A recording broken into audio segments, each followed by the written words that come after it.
The surgery was when? It was exactly 1 year and 4 weeks ago today. Okay, and we did a big surgery. We did an OLLIF, transcambing OLLIF, and we fused two of your discs and put screws in. Now, you had pain in the legs before the surgery, correct? Correct. I was going to a chiropractor, on and off, on and off. Then for a sciatic nerve in one leg. Then all of a sudden I got it in both legs. And that's How bad was it? It was bad. It would drop me. Okay. Almost drop me. So, how are you now with that pain?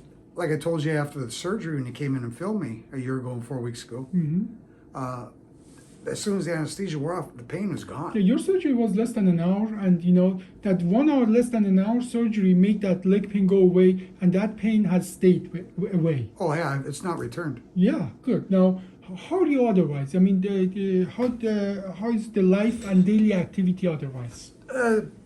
Life and daily activity, other than just being a little bit cautious, you know, especially out on the ice and stuff now. Well, we live in Minnesota. People who listen to that, they need to know that's for Minnesota always a consideration. Yeah, it's 15 below zero right now as we talk. But anyway, welcome to Minnesota. Welcome to Minnesota. But no, I'm just very cautious a little bit. But now after my meeting with you today, I feel really good. I've never had any pain. I didn't take any of the Oxycontin. I didn't take any painkillers you gave me. Yeah, wow. I turned them into the police department, as a matter of fact, because I didn't want them in my house. No, absolutely. So you're a smart man. I was basically on Tylenol for first month or two after surgery, and after that. How long did you stay in the hospital? Well, the surgery was at 6:30 at night because it was storming that day. Okay. And I got pushed back, so I think the surgery was at 6:15, something like that. I was home the next day by noon. Yeah, and that is after this big surgery. And so these are the pictures today. And here are the screws that we put in. And I'm going to show as well some other picture. Bone starting to grow in the back, but bone actually growing in the front quite adequately. And here it is. Now here the bone growing in the back and bone growing inside of that, what we call a cage. So we put 6 screws, 2 cages, and everything is actually in very good position and everything is growing. The previous pain is gone. This is pretty good result for a surgery that took us less than an hour to do and sustained result. Did the surgery deliver to you what you were expecting to deliver? Did we meet your expectation? Oh, and then some. Yeah.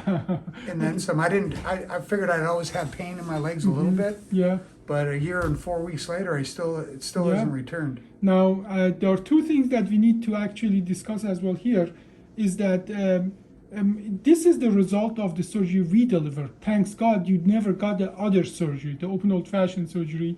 Now, this is what we do, still a surgery. You still have some side effects. Sometimes people get nerve irritation, which you didn't get. And sometimes the recovery is a little difficult, but once we compare this surgery to other surgery, it is like day and night. Like people would feel months later after open old-fashioned surgery, the way you felt like 2 weeks after our surgery, and obviously the recovery is much longer with open old-fashioned surgery.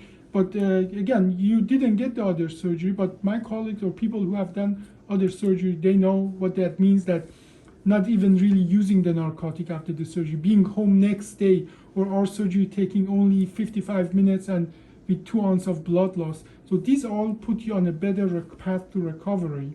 And if you ask around your family and friends, I'm sure you will find people who have got the open old-fashioned surgery, and that is really shine. Yeah. Not to be perfect, but in being so far better than what's out there. Well, I was back to work so soon too. Yeah, when did you go back to work? It was like 3 weeks after surgery, I went back to work. And that is unimaginable after this surgery with open old-fashioned surgery, to be back to work 3 weeks after the surgery. Yeah. Now, any other question or comment? I will say one thing. You did tell me it was going to take longer to heal because I smoked. Yeah. I didn't believe you, but now I do. It did take for the bone to grow. Now, some of our colleagues, they say, do not do this surgery if people smoke. Because the way they do the surgery, they strip the muscle of the bone and the muscle give blood to the bone, so practically nourishment. And if we cut them off and you're a smoker, then the bone just doesn't grow. As a matter of fact, in the open old-fashioned surgery, we remove the vast majority of the blood supply to the bone. And so we are making the bone having less nourishment. And if you're smoking, constrict the vessel as well and reduce the blood supply to the bone on top of that. So some of our colleagues say, if somebody smokes, don't even offer them this surgery. Do not even let them live in pain. And they say, go quit smoking and come back. And now it's hard to be in pain, but it's hard to be, being addicted to nicotine. It's hard to force off. It's much harder for somebody in pain to quit smoking than somebody without the pain. Same with the diabetes, or same with the being big, having a high weight, and so on. Sometimes some of our colleagues are sometimes, I think, almost cynically, they say, go lose 150 pounds and come back to get the surgery. How are you going to do that if you're in pain all the time? Exactly. If you cannot walk. Now, but your result is actually, we can deliver your result to constantly with many other patients that where other surgery cannot be even done for them because of their age, because of their high weight, because of diabetes or smoking. We can deliver this result almost every week. And the beautiful thing about it, I had it done in my hometown, 4 blocks away from my house. That's right. That's why I've traveled here. I didn't have to go to Minneapolis or Fargo. I did it right here in Kirkston, Minnesota. Well, that is what I'm really proud of. I'm happy to drive here to provide this care to people here, because I think I really like to practice in a rural area. That's a different kind of feeling, practicing this to an area that people are truly hardworking and they're just good people here. Not that the people are not good people other place, but I just enjoy it. Yeah. Well, thank you so much for the interview. Thank you, Dr.